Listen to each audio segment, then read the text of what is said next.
Yo, what's up? It's yours truly here. Casino. You know what I'm saying? It's Casino here. The ultimate. The ultimate. Now, where should I stop? Where should I start? The Houston Rockets. Let's start there. A lot of people are interested in what's going on with Houston and all this trade James and move him for Simmons and all of these different things. Well, today some very interesting things were brought to light. Yep, sure was. They decided to introduce the new head coach to the team. They said, well, let's introduce the head coach and let's go from there. It's only right because that makes sense. So let's introduce the new coach to the world. So that's exactly what they did. They introduced the new coach to the scene. And what the new coach brought to the light, wow.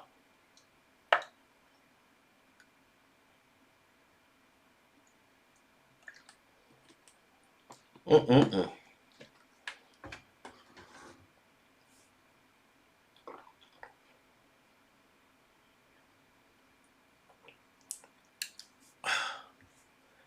Daryl Morey broke out his support for James Harden and how he poured his heart out, and that made everyone believe that the 76ers, they wanted to make a move to get James and bring him to the 76ers.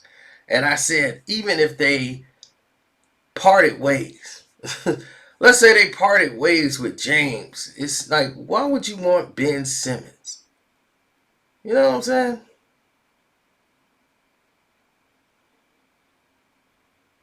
So, you get what I'm saying, right? So when the old coach left that there, I knew he was dropping, little hints of, I appreciate everything. Like it wasn't you, James.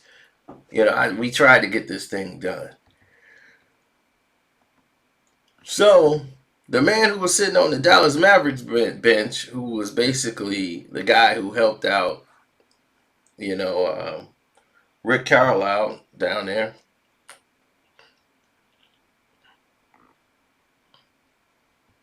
they said, man, we got a guy who's been sitting here as an assistant coach, the son of Paul Silas, Stephen Silas. 19 years he's been in the NBA as an assistant coach. And, and they just not promoting him. Let that sink in, Mr. We support Black Lives Matter. The players about 87%, if not higher, African American on your court. And we can't get to the head coaching position. We got to be almost 20 years as an assistant. Coming up under Paul Silas, who was a head coach, his father.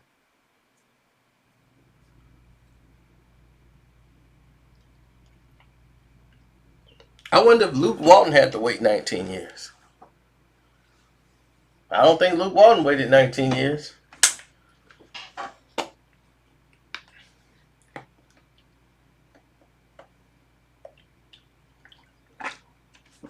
Two plus head coaching jobs. Still can't win.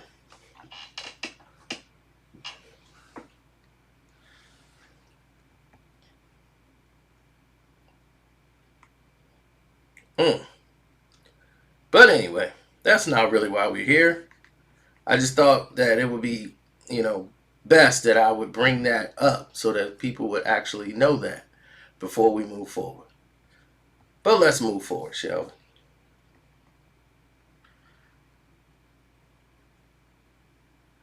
Now, for 8 years or so, you got people been trying to win an NBA championship, and they've been trying to do it with James. When they got James, they said, "Okay, we're ready to compete for an NBA championship." You know, and when you got Raphael Stone there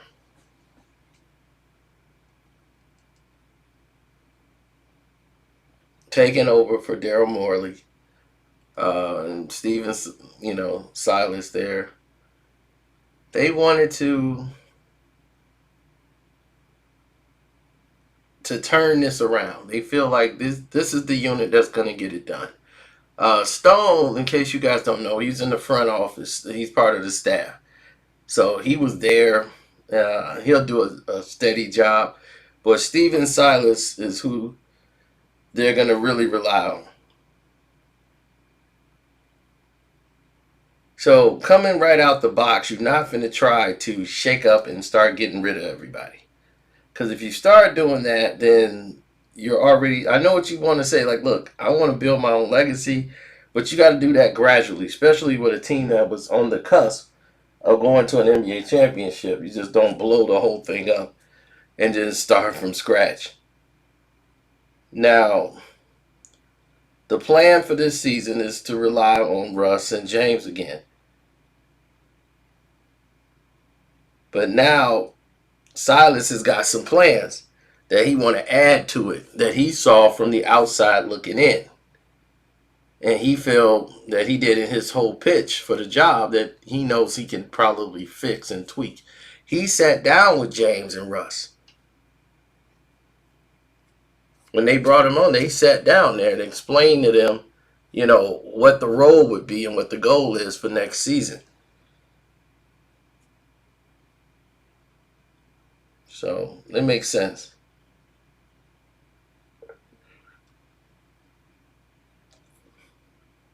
And bringing in John Lucas, he was who was it? He was in player development role for Dan Tony when he was there.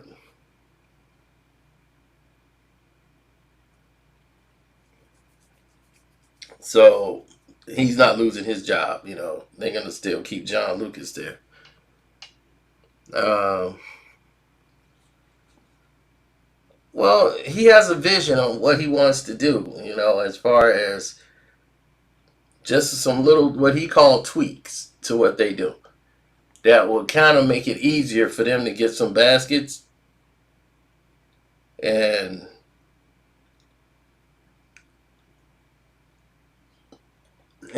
could possibly modify their game. Like he said, he's worked with Baron Davis, Stephen Curry, Kemba Walker, and Luka Doncic. So he's worked on their games, on how to make it easier for them. And then he said he wants to also put some weapons around them that it makes it easier for them to do their job, Russ and James. So, I get it. I know what he wants to do. It's cool with me. I like the enthusiasm, and I like the fact that he sat down with the players and really came up with a plan, like a real idea. You don't get that too much anymore, especially not these days.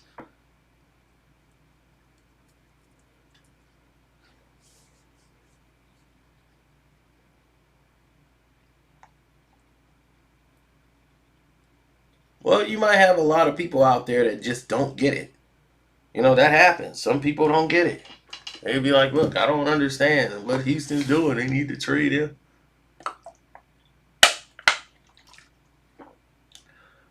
The thing is that they're not going to have a lot of money to operate because they have $80 million between Russ and James on the budgets, on the books for next season. So that's like 80 million in the pie. You're going to be really trying to make some moves. They might lose Gordon and some other players. So it's going to be a lot of changes. It's not that many drastic changes, but I think some changes out there. So I think Eric Gordon is going to be moved. A lot of people are going to be moved. They're going to add some more pieces there.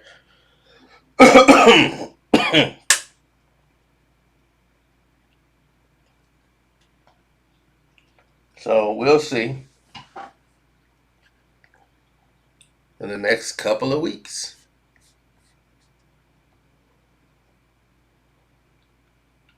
Anyway, wanted to give you guys a quick update on the Houston Rockets. So, Sino is out.